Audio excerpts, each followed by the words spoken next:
एक पति जो कि पहले अपनी बीवी का करता है मर्डर, और मर्डर करने के बाद वह एक एप्लीकेशन लिखता है, और एप्लीकेशन लिखने के बाद वह जाता है सीधे थाना प्रभारी के पास, और वहां जाकर अपनी बीवी को मारने का रीज़न बताता है और कहता है कि मैं सरेंडर करना चाहता हूं क्योंकि मैं कानून की बहुत ज़्यादा इज्जत करता हूं। और जब वह अपनी बीवी को मारने का रीज़न बताता है तो यकीन मानिए थाना प्रभारी भी हैरान परेशान हो गए थे उसका इस रीज़न को सुनकर। जी हाँ दोस्तों, आज की इस वीडियो में सब कुछ बताऊंगा, लेकिन उससे पहले नमस्कार दोस्तों, मेरा नाम मनोहर है और आप देख रहे हैं मेजर क्राइम। दरअसल दोस्तों, आज की जो सच्ची घटना है वह उत्तर प्रदेश की है। उत्तर प्रदेश का एक ज़िला पड़ता है जिसका नाम है गोरखपुर, और गोरखपुर का ही एक थाना पड़ता है जिसका नाम है राजघाट, और इस थाने के अंतर्गत एक गांव आता है जिसका नाम है खुर्रमपुर।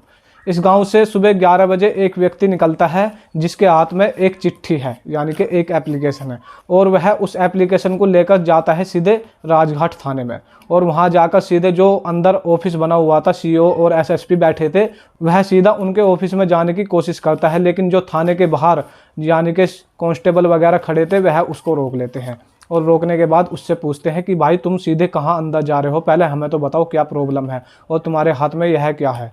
और वह कहता है कि सर मेरे हाथ में एक एप्लीकेशन है, मुझे सीधे ऑफिस में जाना है और एसएसपी को जाकर यह एप्लीकेशन देनी है। लेकिन जो कांस्टेबल होता है वह कहता है कि पहले मुझे बताओ क्या है। तो वह कांस्टेबल उसके हाथ में से वह एप्लीकेशन छीन लेता है और छीनने के बाद उसको पढ़ने लगता है। तो जिस टाइम पर वह उस एप्लीकेशन को पढ़ता है तो वह जोर जोर से चीखने और चिल्लाने लगता है, जिससे कि आसपास के जो कांस्टेबल और एसएसपी एसपी जो होते हैं सब उसके पास आते हैं और पूछने लगते हैं कि आखिर तुम्हें क्या हुआ। तो उस एप्लीकेशन में कुछ और नहीं लिखा हुआ था, उसमें लिखा हुआ था कि मैंने अपनी बीवी को मार दिया है और मैं पुलिस के सामने अपने आप को सरेंडर करने आया हूँ। तो जिस टाइम पर पुलिस उसकी एप्लीकेशन को पढ़ती है और पढ़ने के बाद तुरंत उस व्यक्ति को अपनी कस्टडी में ले लेती है, और लेने के बाद अब उससे पूछती है कि जो तुम्हारा घर है और जिसका तुमने कत्ल किया है वह महिला कहाँ है। तो पुलिस उसको अपनी कस्टडी में लेकर अब जाती है उस व्यक्ति के घर पर। तो अब पुलिस उस व्यक्ति के घर पहुंचती है और वहां जाकर देखती है कि वहां पर एक महिला मरी पड़ी है, और साफ पता चल रहा था कि उस महिला का गला दबाकर हत्या की गई है।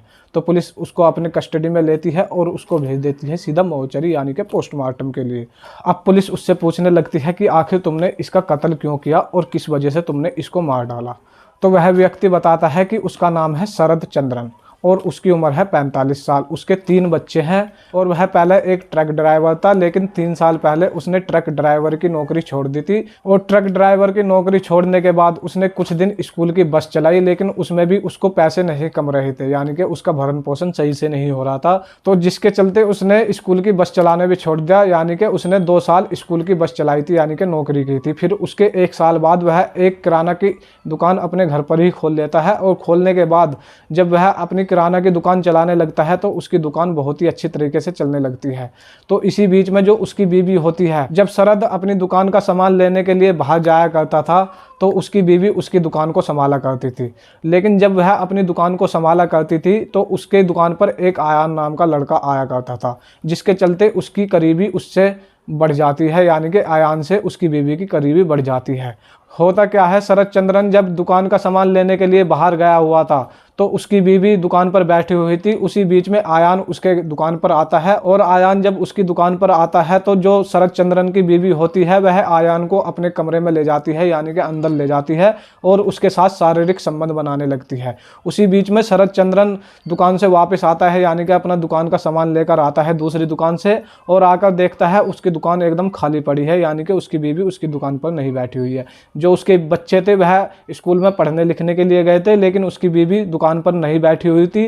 तो अब उसको चिंता होने लगती है और सोचने लगता है जो मेरी बीवी थी अभी तो मैं दुकान पे छोड़ के गया था, लेकिन अब कहाँ गई। तो आसपास में देखने लगता है। उसी बीच में वह सोचता है कि अंदर चल के देखा जाए, तो वह आवाज़ में मारता है, लेकिन उसकी बीवी अंदर से नहीं आती।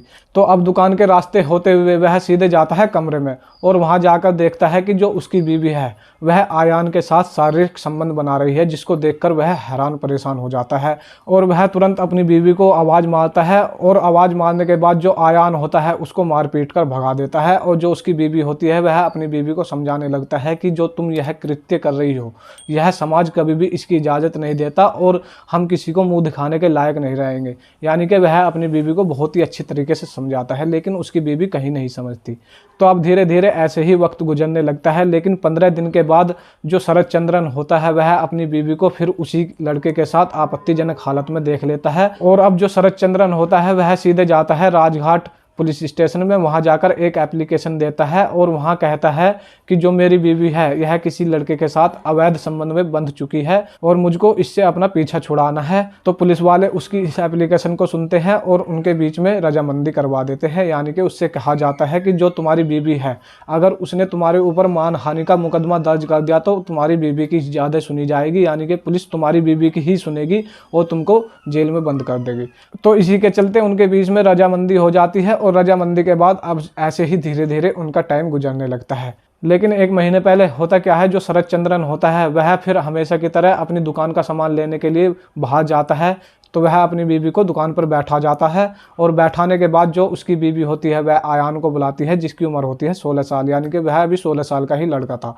तो उसको बुलाने के बाद वह उसके साथ शारीरिक संबंध बनाने लगती है। तो जिस टाइम पर वह आयान के साथ शारीरिक संबंध बना रही थी तो उसी बीच में शरद चंद्रन अपनी दुकान पर वापस आ जाता है और फिर उनको रंगे हाथ पकड़ लेता है। और रंगे हाथ पकड़ने के बाद अब का दोनों को बैठाकर अच्छी तरीके से समझाता है। लेकिन जो आयान होता है और जो उसकी बीवी होती है वह उसको कमज़ोर समझने लगते हैं और उसका उसी के मुंह पर मजाक उड़ाने लगते हैं। लेकिन उनको बहुत ही अच्छी तरीके से शरद चंद्रन समझा रहा होता है, लेकिन उसकी बातों को वह दोनों नहीं सुन रहे होते हैं। तो उसी के चलते धीरे धीरे अब 1 महीना गुजरता है और 1 महीने के बाद शरद चंद्रन फिर अपनी बीवी को रंगे हाथ पकड़ता है। और रंगे हाथ पकड़ने के बाद जो आयान होता है उसको मार पीट कर भगा देता है।